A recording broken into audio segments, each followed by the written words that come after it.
dimasukkan ke surganya Allah Subhanahu wa taala. Untungnya di akhir hayat dia masih bisa sedekah meskipun remeh roti yang dia belah menjadi 2 bagian. Jamaah yang dirahmati Allah, ada pelajaran besar dari kisah ini yang diriwayatkan oleh Ibnu Mas'ud dalam kisah sahihnya. Pelajaran yang pertama, bahwasanya adik-adik, amalan keburukan itu bisa menghapus amalan kebaikan dengan cara sesama dalam tempo yang sesingkatnya. Jakarta 17 Agustus 45 Soekarno Hatta. Bisa amalan kebaikan juga menghapus amalan keburukan, sebaliknya. Jadi antara amalan kebaikan dengan amalan keburukan itu saling menghapuskan. Bukankah Allah Subhanahu wa taala berfirman ada di surat Hud juznya juz 12 ayatnya 114, posisinya sebelah kiri baris tengah, wa aqimis shalah, dan dirikanlah salat tarafain nahar, di kedua ujung siang. Salat di kedua ujung siang, salat apa itu jamaah? Di awal pagi salat apa? Subuh. Kemudian salat di sore hari, salat apa? Yang ujungnya maghrib. Dirikanlah sholat di dua ujung siang, sholat subuh dengan sholat maghrib. Asar tidak disebutkan, Ustaz. Asar disebutkan di ayat yang lain. Ayat yang lain ada hafidhu ala sholawati was sholatil wusta, jagalah sholat-sholat kalian dan sholat pertengahan. Sholat pertengahan maksudnya sholat asar. Dan Allah mengatakan dirikanlah sholat di kedua ujung siang, sholat subuh dengan sholat maghrib. Wa zulafan minal lail, dan awal waktu malam, sholat apa? Isya. Innal hasanati yudhibna sayyi'at. Di sini Allah mengatakan sesungguhnya kebaikan itu bisa menghapus keburukan. Kebaikan itu bisa menghapus keburukan. Dari dzikra lidzakiri, itu adalah pengingat bagi orang-orang yang ingat. Dan dalam hadis riwayat Bukhari, suatu saat ada seseorang yang dia ikut sholat jamaah subuh bersama Rasulullah SAW. Setelah jamaah subuh itu, orang ini menghampiri Nabi. Ya Rasulullah, saya telah melakukan apa yang dilakukan suami terhadap istrinya kecuali zina. Nabi mengatakan, apakah engkau ikut sholat subuh bersama kami? Iya, ikut. Kalau begitu, beliau membacakan ayat itu. Wa aqimis sholat tarafain nahar, dirikanlah sholat di dua ujung siang. Jadi wa zulafan minal lail, di awal waktu malam. Sesungguhnya kebaikan itu bisa menghapus keburukan. Kalau dosa kecil itu bisa langsung terhapus ya Pak. Kalau dosa kecil. Tapi kalau dosa besar seperti zina nggak bisa. Menunjukkan bahwa memegang wanita itu lebih dosa cilik, tapi dipegang terus bisa jadi gede. Karena kalau numpuk ini bisa jadi gede, nggak lebat-lebat sampai tahunan, bisa besar, jadi besar. Di dosa kecil dengan dosa besar bisa dibedakan dari apa? Dosa besar, dosa yang di dalamnya ada laknat Allah. Kalau di Quran ada fa'alaihi la'natullahi wal malaikati wan nasi ajma'in, berarti dosanya besar. Hati-hati, dosa yang disebutkan laknat Allah di Quran itu berarti dosa besar. Dan di hadis yang kedua, dosa yang Allah itu murka, marah, seperti riba. Riba kan Allah menantang perang. Berarti Allah saking marahnya itu Pak, sampai nantang perang, berarti itu dosa besar. Riba, reserve dan sebagainya. Terus apalagi dosa yang Allah tegakkan hukuman had di dunia, hukuman yang setimpal, seperti orang yang dia itu mencuri dipotong tangan, berarti mencuri itu dosa besar, harus dijauhi. Tapi ada batasannya orang itu dipotong tangan. Berapa? Batasannya adalah 1/4 dinar.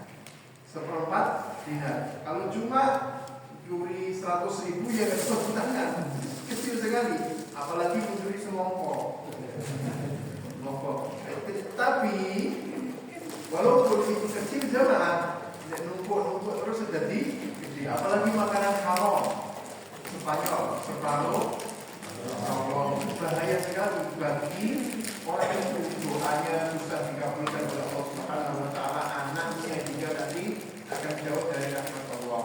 Nah, dosa yang terkena hukuman had, mencuri, terus berzina, karena dia dirajam kalau sudah nikah. Kalau dia belum nikah, dihukum cambuk berapa kali? 100 kali plus diasingkan. Yang dicambuk plus diasingkan di tempat yang lain. Diasingkan. Kemudian ada lagi mabuk, minum ciri itu bisa besar, mabuk-mabukan. Karena di zamannya Nabi dicambuk 40 kali. Kita cambukan. Di zamannya Umar dilipat gandakan bersifat lipat. Menurut kembali menuduh wanita baik-baik atau laki-laki baik-baik berzina itu dosa besar. Nah, yang seperti ini harus kita jauhi.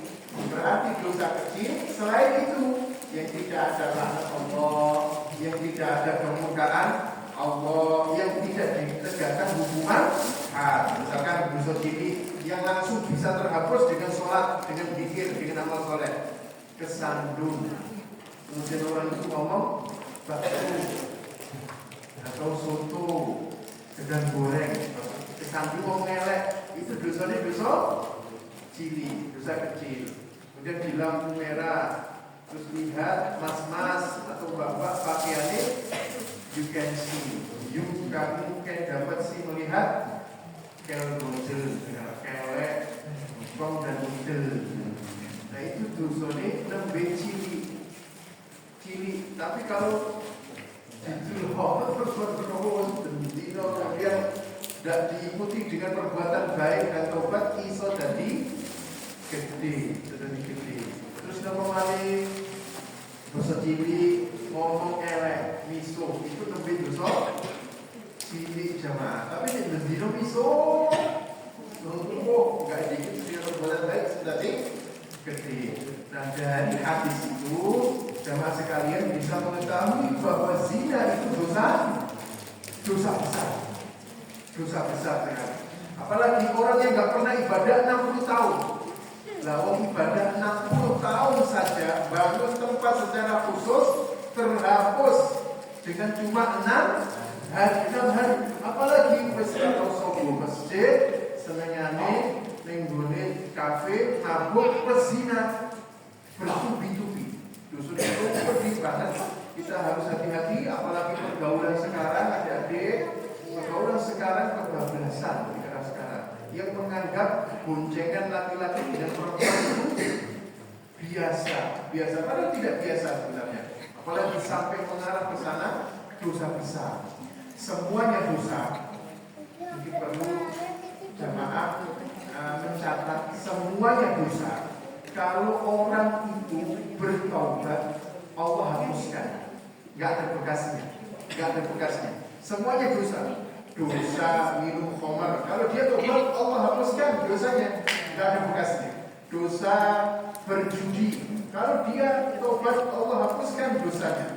Dosa riba, kalau dia bertobat, Allah hapuskan dosanya, meskipun tidak besar. Dosa durhaka kepada orang tua, kalau dia minta maaf kepada orang tua, Allah hapuskan bekasnya. Dosa semuanya. Ada satu dosa yang ada bekasnya.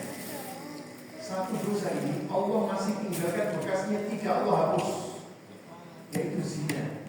Kalau orang itu punya anak dari hasil zina, Allah masih tinggalkan bekasnya. Di dalam Islam terkena 4 konsekuensi. Ada 4 konsekuensi. Dan ini harus masyarakat itu paham betul-betul, karena banyak yang dia itu belum paham konsekuensi dari perbuatan zina. Ada yang tanya mungkin bagaimana kalau wanita memiliki anak dari hasil zina, apakah boleh menikah dengan laki-laki yang berzinai? Para ulama berbeda pendapat dalam hal ini. Kalau kita merujuk pada pendapatnya Imam Syafi'i, sah, nikahnya boleh. Kalau Imam Ahmad tidak boleh sampai dia bayinya lahir, sampai bayinya lahir. Begitu juga ulama yang lain berbeda pendapat. Yang benar dalam hal ini jamaah, secara hukum kalau dia nikah sah, secara hukum sah, boleh. Tapi dia terkena bekas yang Allah tinggalkan. Dia punya anak 4. Yang pertama, wanita yang dia itu memiliki anak zina dari laki-laki terkena 4 konsekuensi. Yang pertama, kalau lahir bayi ini laki-laki atau perempuan tidak boleh dinasabkan kepada bapaknya, nggak boleh, nggak boleh. Nasabnya munqati', terputus, tidak boleh. Jadi bin-nya bin siapa? Ibunya. Bukan binti kalau laki-laki tetap bin, tapi binnya bin ibunya. Nggak boleh kepada bapaknya. Bapaknya terus hubungannya apa?